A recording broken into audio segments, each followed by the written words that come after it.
Welcome to Sydney Harbour. To my left is the Opera House, and to my right is the Harbour Bridge, two of the most famous icons of Sydney and are famous all around the world.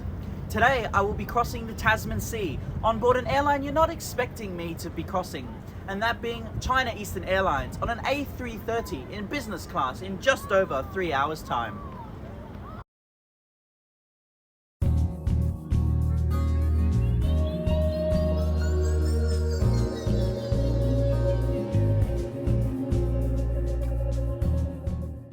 As to why I decided to start the video at the doorstep of the Opera House, I still don't have an answer for. Also known as Port Jackson, Sydney Harbour has to be one of the most famous locations on the entire planet. It is renowned for its stunning beauty and the iconic landmarks that litter the shoreline. By far the easiest mode of transportation in Sydney would have to be the trains, which operate in the city and suburbs relatively often. If you're not from around here, by far the easiest way to pay for travel is by usage of an Opal card, which some might say is more difficult, as you have to buy the card rather than using a credit card or debit card, but I personally would disagree, as I always have problems with it.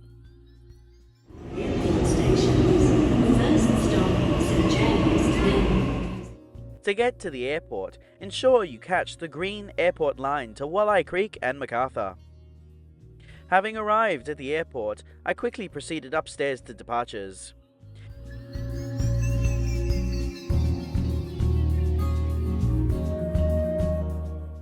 China Eastern Airlines and their check-in desks are located in the Delta section with a dedicated business class and premium economy class lanes.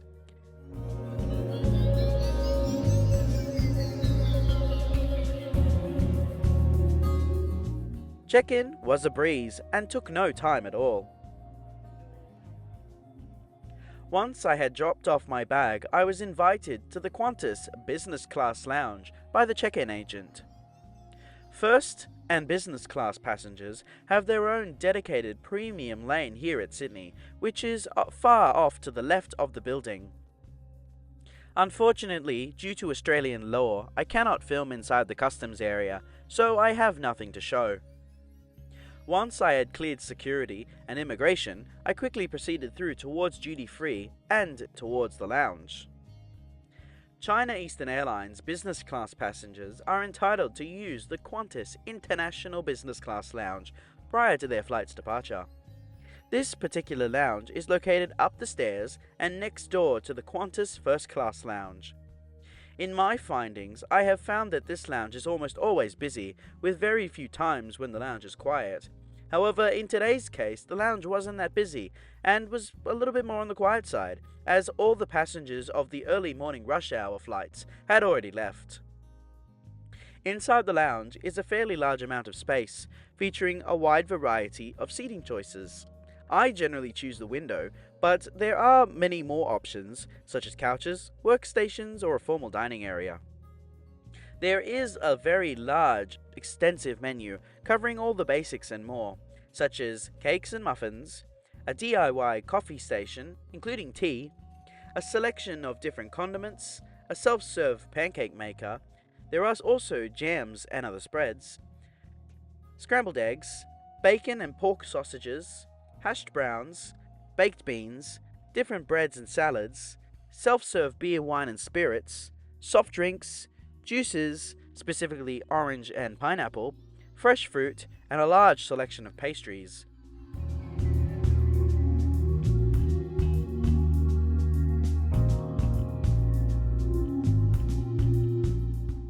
I opted for a glass of pineapple juice, a blueberry muffin, sausages, eggs and bacon, and my go-to mocha coffee on oat milk.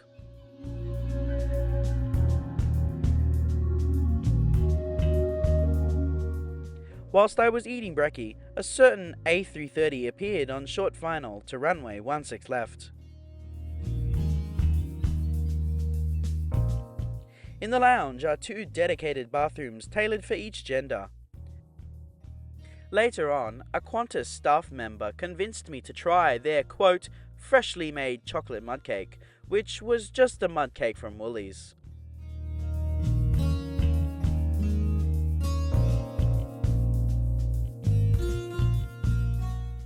With boarding just around the corner, my time in the lounge had come to its end.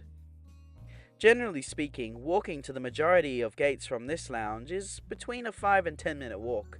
However, in my experience, if you're departing from gates 50 and beyond, you definitely need to give yourself extra time. Trust me.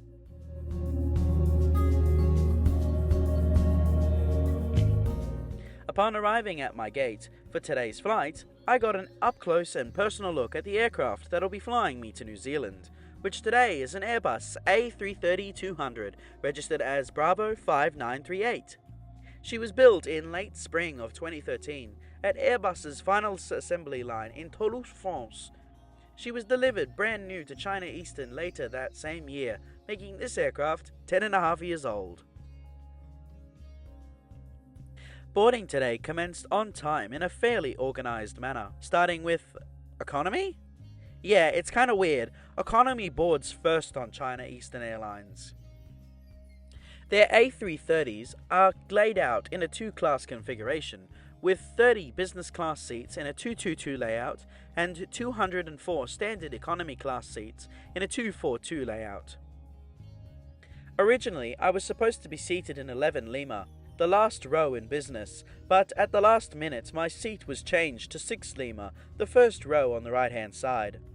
The business class seat has a staggering 78 inches of pitch and 21 inches of width. There is a standard tray table inside the center console that folds out and extends. In the seat pocket you'll find a safety card and a magazine. Above are individual reading lights and flight attendant call buttons. In the center console are the controls for the seat. In the middle of the seats are 2 more reading lights, and below this is a universal power outlet, a USB port, remote for the entertainment screen, and a bottle of water. There is also a privacy divider, which I had no real use of. We were also handed these generally poor quality headphones and a hot towel presented on a ceramic plate. Awaiting at every business class seat during boarding is a very large and soft pillow and a blanket, still in plastic. In the footwell below is a pair of clean and decent slippers, which, in typical me fashion, I had to drop.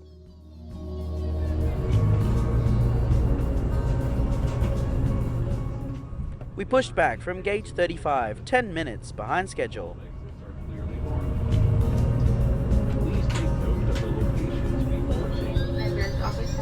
This is Reporter speaking. Welcome to China Eastern.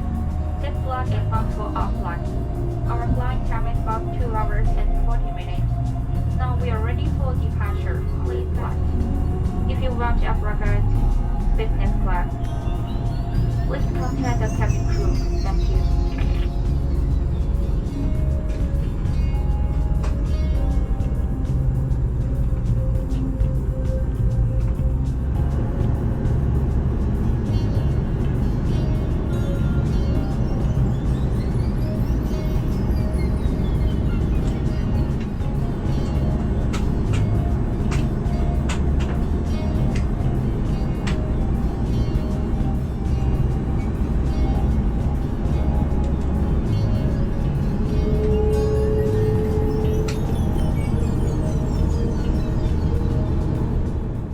We taxied to runway 16 left via Golf, Charlie and Bravo 10. Generation 11, line up runway 16 left. Line up runway 16 left, Generation 711.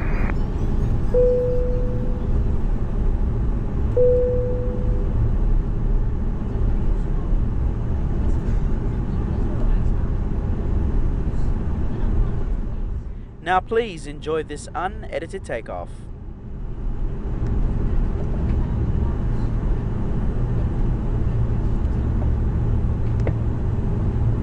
Generation 11, runway 16 left, clear for take. Yeah, for takeoff runway 16 left, Generation 711.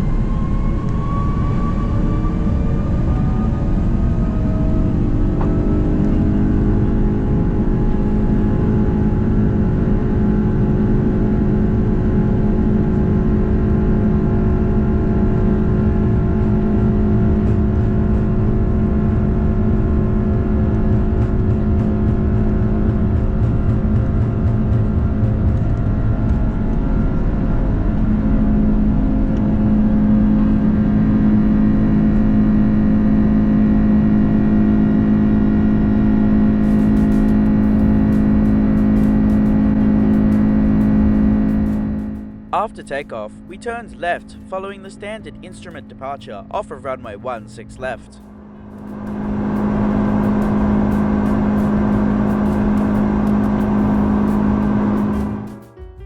Flight time today is 2 hours and 40 minutes, covering a distance of 1,382 miles or 2,224 kilometers, cruising at flight level 370.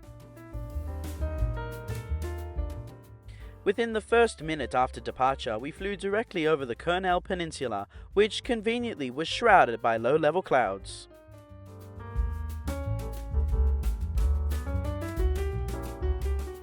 On the back of every business class seat, or in my case, on the bulkhead, is a 15-inch entertainment screen featuring a generally limited amount of content. There are movies, including Chinese media, TV shows, music, and a few games and ebooks. There is also a moving map feature, which honestly is quite rubbish. The map is extremely low quality, and you cannot control it at all.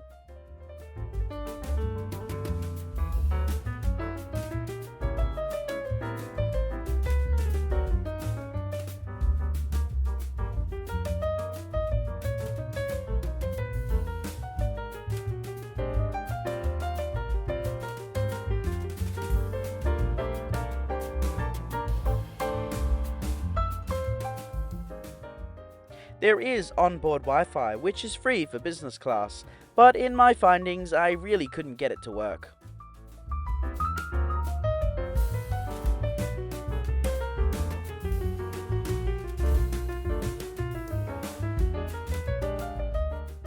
Upon reaching cruising altitude, all passengers were handed out New Zealand's incoming Traveller Declaration Card, which I promptly filled out.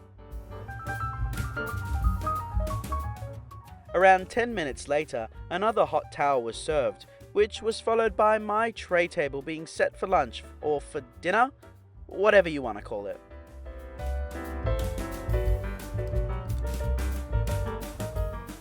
Initially, I was served a glass of wine and pineapple juice, my favorite. Around 10 minutes later, we were served lunch, or dinner.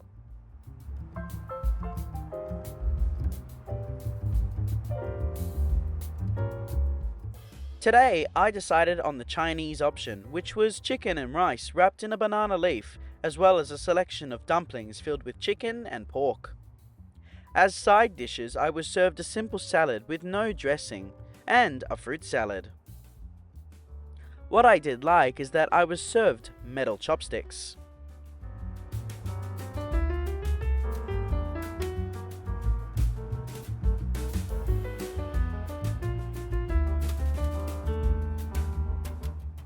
After finishing lunch, which by the way was really tasty, we were served tea or coffee. I asked for a coffee, which was served with milk and sugar.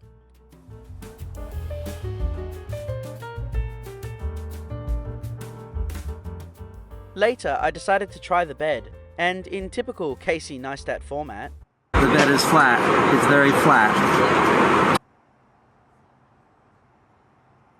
Compared to my bed at home, it's lumpy, and compared to an airplane seat, it's an absolute dream.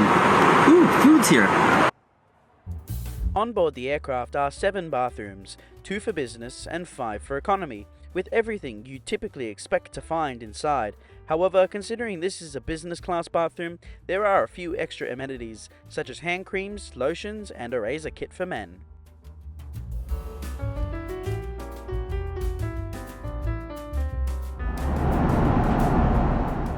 Soon we commenced our descent into Auckland.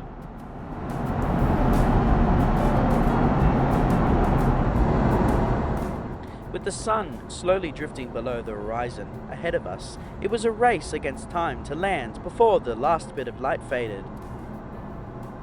In the 6 times I have flown into Auckland during the course of my life, I have found that sitting on the right-hand side of the aircraft is significantly better than the left, as you get to view the majority of the city, the harbour and the suburbs.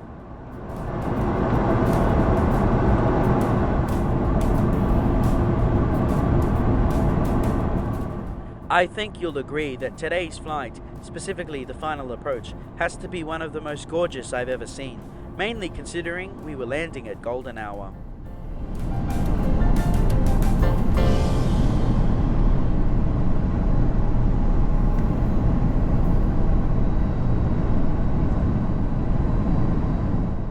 Now please enjoy this unedited landing.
After landing, we taxied back to the international terminal via Alpha 8 Alpha Juliet to Gate 8.